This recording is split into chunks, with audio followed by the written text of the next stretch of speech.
Shreya good afternoon. Good afternoon रह गई थी मेरी जब आपके स्वरूप में हेडलाइन से पहले वाली। देखिए श्रेया, इस सेशन की ना कुछ लिमिटेशंस है ना, और लिमिटेशंस के बाद भी अगर आप देखें एक और चीज़ है जिसे कहते हैं बाउंडेशन।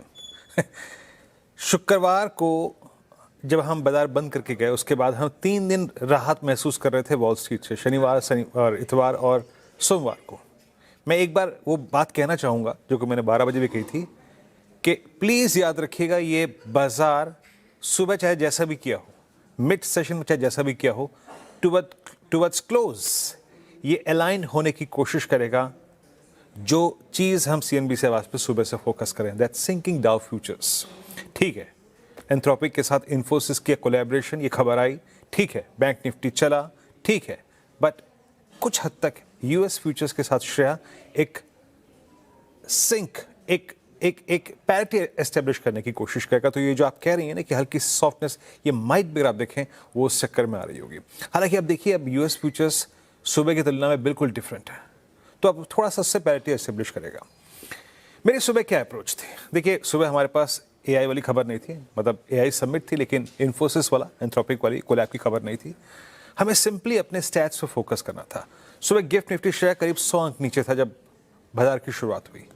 क्या लेवल तय किए थे हमने, लेके ले आइए। बेस वन बिल्कुल क्लियरली डिफाइन किया था, a trajectory call 20-day exponential average, और साथ ही साथ 25,600 के बड़े पुट राइटर्स जहां पे 1.82 का PCR है। एनी डिप टुवर्ड्स 604,564 आप बाय कीजिए। आपको वक्त भी बताया था, क्लोजर टू 937 एक बाजार आर्क बनाकर निकलने की कोशिश करेगा। एग्जैक्टली वही निकला, आया, इस बेस वन को टेस्ट किया।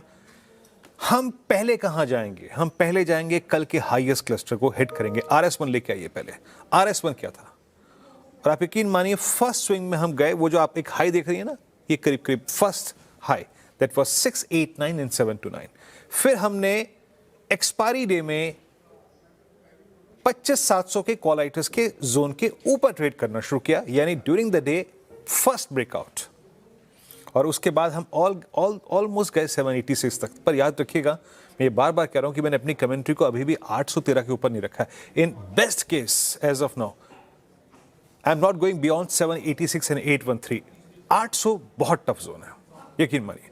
मैंने 12 बजे भी ये कहा था कि प्लीज अब एक बार प्रॉफिट बुक करके बाहर बैठिए, या फिर अगर आप ओपन रहते हैं तो 786 या फिर 813 के ऊपर मत देखिए। श्रेया, अगर आपने सुबह प्रॉफिट लिया है तो मेरे ख्याल से अगर आप एक पोजिशनल ट्रेडर हैं तो आप बने रह सकते हैं, बट अगर आप एक इंट्राडे ट्रेडर हैं और अगर आप 730 के प्राइस पे अभी भी कमिटेड हैं तो याद रखिएगा, एक स्टॉप लॉस होगा करीब 25,666 का, 666, इससे नीचे नहीं या फिर इससे ऊपर नहीं। अगर क्लोजिंग में हमको टुवर्ड्स 813 या फिर 789 तक का स्विंग मिल जाए तो ठीक है, अदरवाइज नहीं। एक बार एक्टर साहब ऑप्शंस के स्टैट्स लेके आइए। क्या कह रहे हैं ऑप्शंस के स्टैट्स? ये कर्व क्या कह रहा है? हमने 12 बजे के जो स्टैट्स देखे थे, हमने देखा था कि बड़े कॉल राइटर्स 25,800 पे अलाइंड हैं, ना कि 25,700 पे। तो उसने एक स्ट्रॉन्ग ग्रिप ली हुई है with outstanding Y of 3.72 CR, लगभग 25,800 की कॉल पे। तो RS2 का स्कोप श्रेया अभी भी खुला हुआ है, बट बात वही आती है कि आप कहां तक का रिस्क लेंगे। आपको एक स्टॉप लॉस रखना पड़ेगा। अगर आप डे ट्रेडर भी हैं तो वो स्टॉप लॉस आता है 25,666 पे। बाकी अगर आप बुक करना चाहते हैं श्रेया, तो 731 का प्राइस भी, कंसिडरिंग द फैक्ट हमने सुबह डिप को बाय किया था, ये बुरा नहीं है श्रेया। निफ्टी पे ये अप्रोच इंपॉर्टेंट है। इंट्राडे ट्रेडर है तो प्रॉफिट बुकिंग करके जा सकते हैं, और पोजीशनल पॉइंट ऑफ व्यू से अगर आप देख रहे हैं तो अभी भी रह सकते हैं, लेकिन 25,666 का इंपॉर्टेंट लेवल स्टॉप लॉस जरूर से मेंटेन कर लीजिए। निफ्टी की चर्चा हो गई विस्तार से, लेकिन बैंक निफ्टी लेकर आइए स्क्रीन पर। 203 अंक ऊपर, और PSU बैंक से जिस तरीके से स्ट्रेंथ मिल रही है वीरेंद्र जी, वो एक अच्छी चीज़ है। रिलेटिवली अगर आप कंपेयर करें तो निफ्टी से ज़्यादा मजबूत नजर आता है बैंक निफ्टी। यहाँ पर क्या अप्रोच रहेगी? बिल्कुल शायद, देखिए निफ्टी बैंक मजबूत है, ये बात हम कल भी इनफैक्ट सुबह जब आप मैं थे, आशीष थे, मैंने बात बिल्कुल कही थी। इवन ऑन अ डे जब निफ्टी में कोलैप्स नजर आ रहा था, कल निफ्टी का लो था 378, मतलब 25378। आज निफ्टी कहाँ पे खुड़ा है? लेकिन कल भी मैंने बैंक निफ्टी पे यही व्यू रखा था कि इस इंडेक्स को शॉर्ट करने का या फिर नेगेटिव प्रोस्पेक्टिव कोई नहीं है अभी मेरा, जब तक कि 59,831 वायलेट नहीं हो रहा है। हम बाय ऑन डिप्स करेंगे। हमने कल ट्रेड लिया, कल 61,000 पे क्लोज आया श्रेया। अब क्या था कि 61,000 पे क्लोज आया, गिफ्ट निफ्टी सॉन्ग नीचे था। क्या सुबह हमने लेवल ड्रॉ किए थे? क्यों ड्रॉ किए थे? लेके आइए बेस वन। बेस वन क्या था? अ रिट्रेसमेंट इज क्वाइट पॉसिबल, मैंने सुबह कहा था एक बात। और रिट्रेसमेंट कहां तक का? देखिए, एक बहुत चले हुए इंडेक्स को थोड़ा बैकफुट पे आना पड़ता है। कल bank Nifty all time high पे क्लोज हुआ था। फर्दर थ्रस्ट जनरेट करने के लिए एक रुकी हुई वस्तु की तरह आपको थोड़ा सा पीछे आके अपने मोमेंटम को जनरेट करना पड़ता था। लेवल क्या था? 606409। क्यों था ये?